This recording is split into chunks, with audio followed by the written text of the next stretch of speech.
Assalamu alaikum dear students. Welcome to my YouTube channel English Grammar with बात। आज की video में मैं आपको सब्जेक्ट और वर्ब एग्रीमेंट के बारे में सिखाऊंगा। सब्जेक्ट और वर्ब एग्रीमेंट के बारे में। तो सबसे पहले सब्जेक्ट और वर्ब एग्रीमेंट है क्या? सब्जेक्ट और वर्ब एग्रीमेंट का मतलब है किसी भी सेंटेंस में, चाहे वो अपने एग्जामिनर ने आपसे एग्जाम्स में पूछा या कहीं और पे आपने देख लिया, अगर आपका सब्जेक्ट सिंगुलर था तो आपने अपना वर्ब जो है ना वो भी सिंगुलर लिखना है। अगर आपका सब्जेक्ट प्लूरल था तो आपने अपना वर्ब क्या लगाना है? प्लूरल लगाना है। समझ में आई बात? तो ये आज की वीडियो में आपको तफसील से सिखाऊंगा, तो आप लोग मेरे साथ रहिए। आ जाए मेरे पास। सबसे पहले वो सब्जेक्ट और वर्ब जो एक दूसरे के साथ जुड़े हुए हैं, जो एक दूसरे के साथ कनेक्टेड थे, ईदर और पे, ईदर और नंबर एक। दूसरा हमारे पास नीदर नॉर पे कनेक्टेड थे, नीदर नॉर पे। तीसरा नॉट ओनली बट आल्सो पे कनेक्टेड थे या और पे कनेक्टेड थे, ओ आर पे कनेक्टेड थे।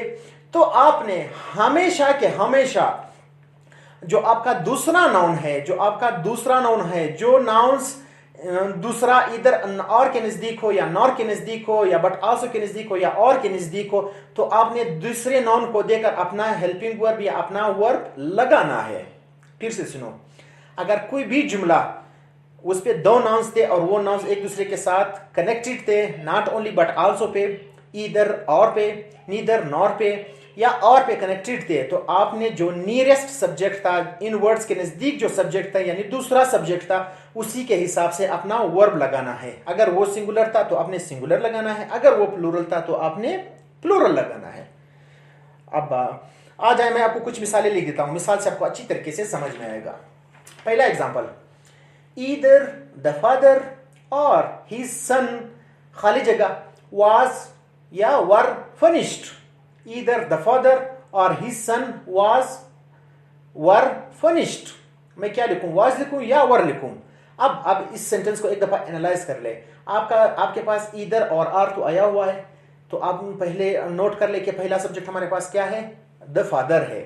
फादर चूंकि सिंगुलर है, और दूसरा सब्जेक्ट क्या है? सन है, वो भी सिंगुलर है। सेंटेंस तो आसान है, ठीक है, लेकिन फादर का कोई लेना देना नहीं है। आपने दूसरे सब्जेक्ट को देकर यानी सन को देकर अपना हेल्पिंग वर्ब लगाना है। तो यहां पे मैं क्या लगाऊंगा?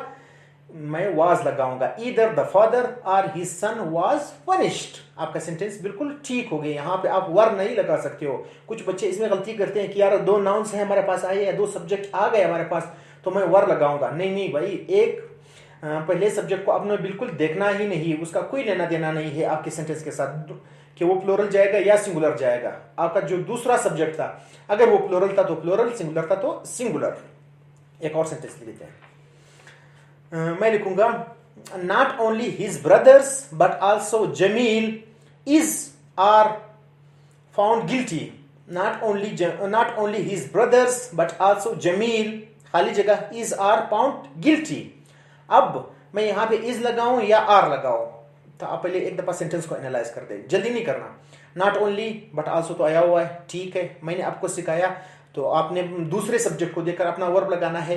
पहला सब्जेक्ट हमारे पास क्या है? हिज ब्रदर्स, उसका कोई लेना देना नहीं है। दूसरा सब्जेक्ट क्या है? जमील, जमील चूंकि सिंगुलर है तो मैं यहाँ पे इज लगाऊंगा। Not only his brothers but also Jamil is found guilty. आपका सेंटेंस बिल्कुल ठीक हो गया, इसमें एक जरे की गलती बिल्कुल है ही नहीं। कुछ और सेंटेंस लिख लेते हैं।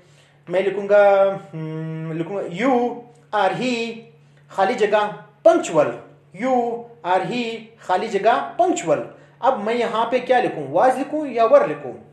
यू आपका पहला सब्जेक्ट है और आया हुआ है, दूसरा सब्जेक्ट आपके पास क्या है? ही है, तो ही के हिसाब से आपने अपना वर्ब लगाना है। वर्ब में क्या लगाऊं? You are he was punctual. You are he was punctual. आपका सेंटेंस बिल्कुल ठीक हो गया, दूसरे सब्जेक्ट को देकर आपने अपना वर्ब लगाया। एक और sentence, neither the officer, neither the security officers nor the employees खाली जगह हैव बीन और हैज बीन फाउंड हॉनेस्ट। अब नीदर आपके पास आया हुआ है, नॉर आपके पास आया हुआ है। पहला सब्जेक्ट आपका क्या है? सिक्योरिटी ऑफिसर्स यानी प्लूरल है। दूसरा सब्जेक्ट आपका क्या है? एम्प्लॉइज, वो भी प्लूरल है। ये तो सेंटेंस बिल्कुल आसान सेंटेंस मैंने दे दिया। चलो खैर, तो मैं क्या यहां पे क्या लगाऊंगा?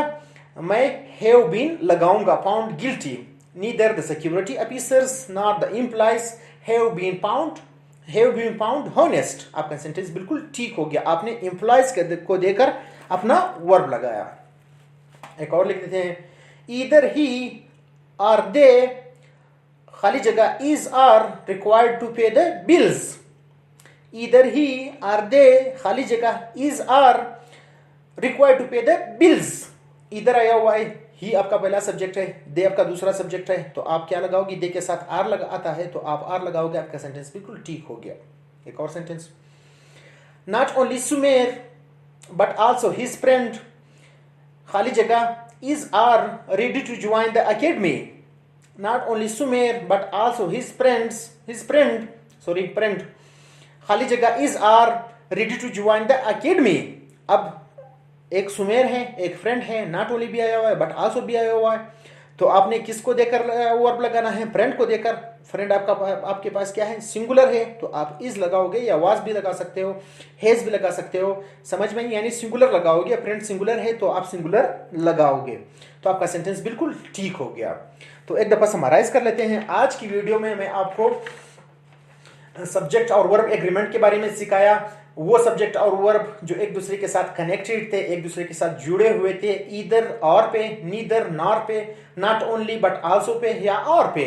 अगर एग्जामिनर ने कोई भी इस तरह का कोई सेंटेंस दिया जो कनेक्टेड थे इन वर्ड्स पे जो मैंने पहले मेंशन कर दिए, तो आपने दूसरी सब्जेक्ट को देकर, जो nearest subject to this word है, उसको देकर अपना वर्ब लगाना है। अगर वो सिंगुलर था तो आप सिंगुलर लेके चलो अपने सेंटेंस को, अगर वो प्लूरल था तो प्लूरल लेके चलो। जो आपका पहला सेंटेंस के शुरू में जो सब्जेक्ट आएगा या जो नाउन आएगा, उसका कोई लेना देना नहीं है आपके सेंटेंस के साथ कि वो के सेंटेंस आगे सिंगुलर जाएगा या प्लूरल जाएगा। बस ये थी आज की मुख्तसर वीडियो। उम्मीद करता हूँ आपको कुछ सीखने समझने के लिए ज़रूर मिला होगा। तो मिलते हैं अगली वीडियो में, तब तक के लिए खुदा हाफिज़। चैनल पे नए हो तो चैनल को सब्सक्राइब ज़रूर कर ले। अल्लाह हाफिज़।